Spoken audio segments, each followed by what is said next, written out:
Hi, everybody. Today I'm going to start a new novel or chapter book, and it's called The Great Cake Mystery by Alexander McCall Smith. And there are two words that come up right away in this story that I want you to think about. One of them is mystery. So remember, a mystery is something that we don't really know everything about. Maybe it's a problem that has to be solved, or maybe it's something that's missing that we have to find. Something that we don't know the answer to is a mystery, like Mystery Doug. All right, the other word that comes up is detective, and a detective is someone whose job it is to solve a mystery, to find out something that we don't know. And in this story, the detective who's working on the great cake mystery is this girl right here. You're going to find out about her in just a minute. But what I do want to say is if you take a close look at the cover, you can see that she does not live anywhere near Albany. She doesn't live anywhere near California. She lives in a country called Botswana, which is in the southern part of Africa. So you can kind of see some of the landscape. You can see some mountains back here. Maybe a building, a place where someone lives or goes to school. And way up here, there's a branch with a monkey. We don't usually see those right here in Albany, California. All right. The Great Cake Mystery. So, if you were watching while I was reading Ivy and Bean, I want you to remember that in a book like this, that is longer, there are some pictures, but there are usually more words than there are pictures in a chapter book. So what you need to do is really be listening to the words, thinking about what they mean, and making that picture in your brain. You're visualizing. You're making a picture of what's going on in the story, and that will help you to understand it. You're an artist. All right. The Great Cake Mystery, Chapter 1. Before I start reading, I want to show you this picture because here's a map of the country of Botswana. There's part of the flag. It says a map of Botswana, and here is one of the animals that's there. And here is a little symbol of Botswana. Here is an impala, which is one of the animals that you might find along with a giraffe. And then here is what we call a compass rose. A compass rose is something you'll see on a map that shows the directions, north and south and east and west. All right. Have you ever said to yourself, wouldn't it be nice to be a detective? Most of us will never have the chance to make that come true. Detectives, you see, are born that way. Right from the beginning, they just know what it is they want to be. And right from the beginning, they show that solving mysteries is something they can do rather well. I wonder if you're a detective. Maybe you are. This is the story about a girl who became a detective. Her name is Precious. Precious smiled a lot. She smiled even when she was not thinking about anything in particular. Nice people smile a lot. And Precious Ramotswe was one of the nicest people in Botswana. Everyone said so. There's her picture. And I like this. It's teaching us how to say her name. Ramotswe. Ramotswe. Botswana was the country she lived in. It was way down in the bottom of Africa. She lived in a wide, dry land which had a lot of amazing things to see. There was the Kalahari Desert, a great stretch of dry grass and thorn trees that went on and on in the distance, farther than the eye could see. Be thinking what that might look like. Even if you've never been there, you can listen to what the author is saying and you can imagine what it looks like. That's the cool thing about a book. It can take you to Botswana even if you've never been there. I've never been there. Then there was the great river in the north, which flowed the wrong way. It didn't flow into the ocean, as rivers usually do, but it flowed back into the heart of Africa. and when it reached the sands of the Kalahari, it drained away like water disappearing in the bathtub. But most interesting, of course, were the wild animals.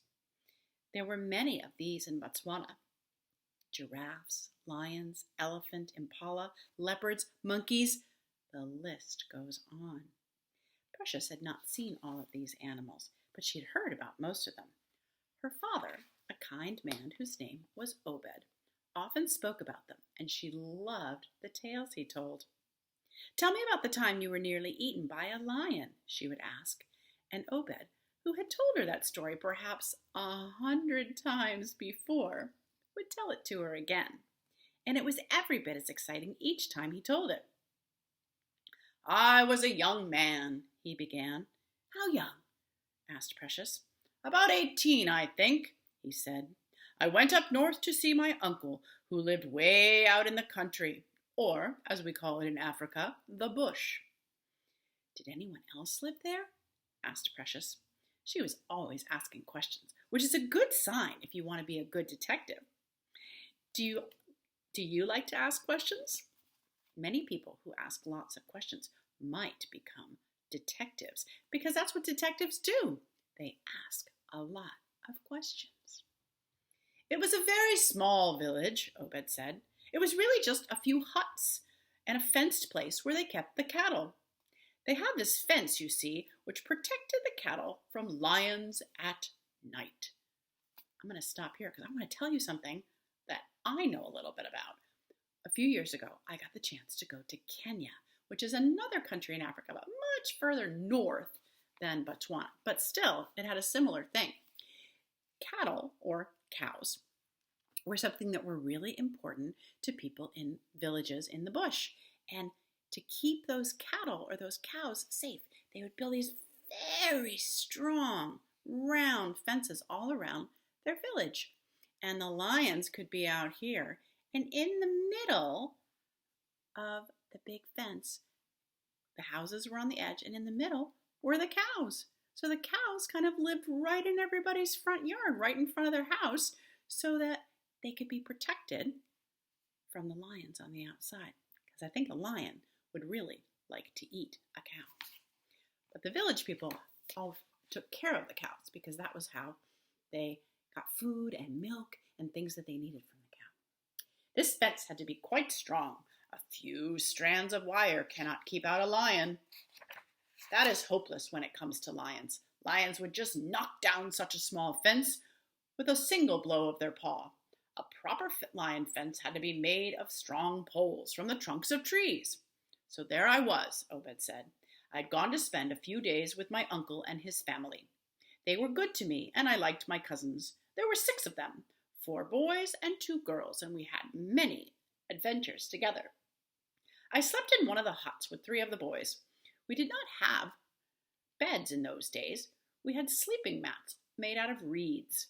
A reed is a plant that grows by water, often by a river, and it's a big, thick, hollow plant, big straight sticks, and people cut them and weave them into a mat, and that's where they slept. They were nice to sleep on. They were much cooler than beds and blankets in hot weather, and they were easier to store, too. So there's somebody sleeping on a mat in that round hut. Precious was quiet now. This was the part of the story that she liked the best. "And then," said her father, "and then one night I woke up to a strange sound. It was like the sound of a large pig when it's sniffing around for food. Only it was a little bit quieter." "Did you know what it was?" Precious asked, holding her breath as she waited for her father to reply. She knew what the answer would be, of course. She'd already heard the story so many times, but it was always exciting, always enough to keep you sitting on the edge of your seat. He shook his head. "No, I did not. And that was why I thought I should go outside and find out." Precious closed her eyes tight. She could hardly bear to hear what was coming. Think about the picture you saw of Precious. Think about the picture that you might have in your mind of what Precious looks like. And imagine her with her eyes tight tightly closed, closed shut. Can you see a picture? I'm going to show you what Ian McIntosh, who did the illustrations for this, thinks she looks like. I like how he draws this funny border around her face. Kind of shows excitement. It was a lion, her father said, and he was right outside the hut, standing there, looking at me from underneath his dark mane. That makes me nervous. Chapter 2.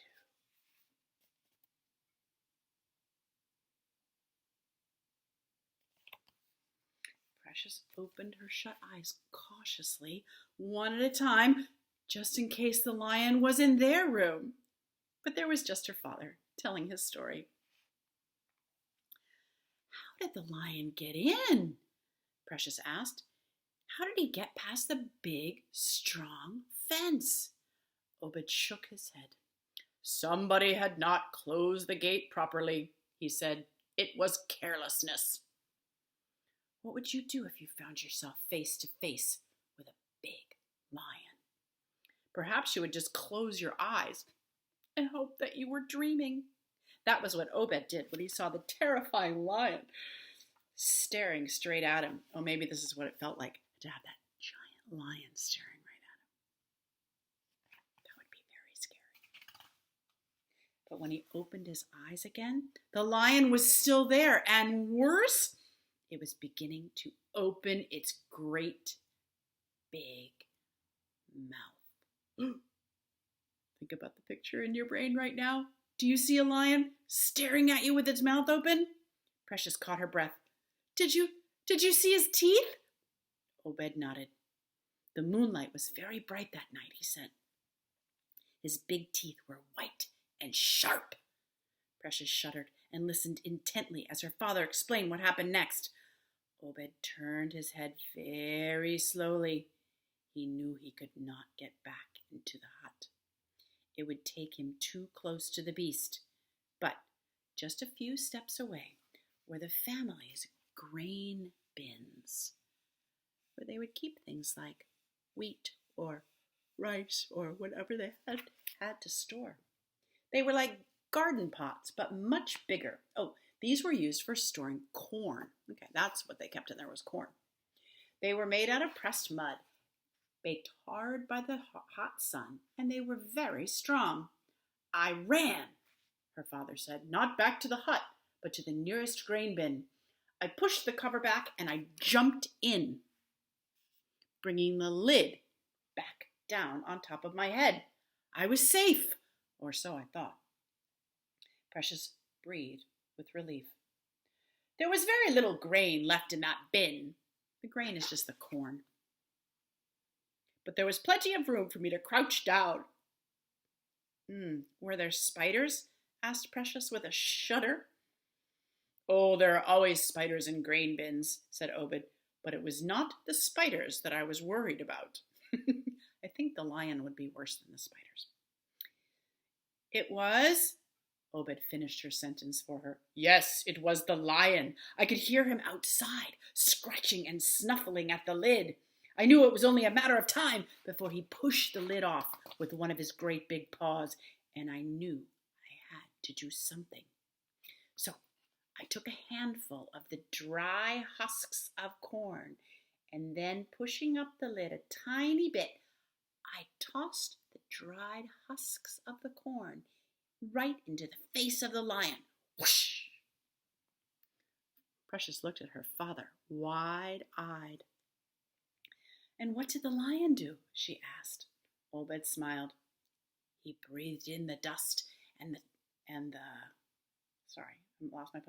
He breathed in the dust and the husks of the corn, and he gave the loudest, most powerful sneeze that had ever been sneezed in all of Botswana, or possibly all of Africa.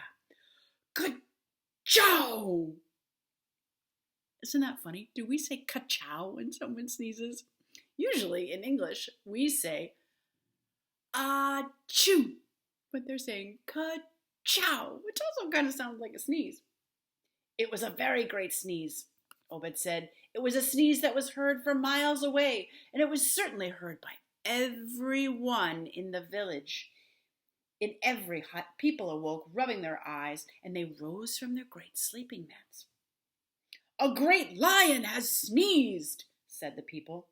"We must all hit our pots and pans as loud as we can, and that will frighten the lion away." Oh my gosh, the people in this village seemed so smart. They realized that that was a lion sneezing, even though it woke them up in the middle of the night, and they knew they had to go and bang pots and pans to make the lion scared and run away. And that is what happened. As the people began to strike their pots and pans with spoons and forks, the lion tucked his tail between his legs and ran off into the bush. He was not frightened of eating one unlucky young man, but even he could not stand up to a whole village of people all pounding on pots. Lions do not like that sort of noise. Oh my gosh, I'm so glad to know that lions don't like all that noise. "I am glad you were not eaten by a lion," said Precious. "Or am I?" "And am I?" said Obed. "Because if you were eaten by the lion, I would never have been born," said Precious. "And if you had not been born, then I would not have been able to get to know the brightest and nicest girl in all Botswana," said her father. Precious thought for a moment. "Well, so it would have been a bad thing for both of us if the lion had eaten you." "Yes," said Obed, "and I think it would have been bad for the lion too." "Why was that?" asked Precious. "Because I might have given him indigestion." Indigestion is when it really makes your tummy upset. It's well known that if a lion eats a person who's feeling cross at the time, he gets indigestion. If someone feels cross, it means they feel angry or upset. So, of course, while Obed was hiding in that grain bin, he was probably feeling scared and cross and upset and angry at almost getting eaten by a lion. And probably pretty scared. I'd be scared. Precious was not sure whether this part was true or whether he was just making it up to amuse her. So she decided it was not true, and she told him so. He smiled and looked at her in a curious way. "You can tell when people are making things up, can't you, Precious?" Precious nodded. She thought that was probably right. She could tell when people were making things up. "Perhaps," he said, "you will be a detective someday." And there's some impala running away to end the chapter. The next chapter is chapter 3, and we'll read it next time. So I hope you enjoyed the first 2 chapters of The Great Cake Mystery. Join me for the rest later on.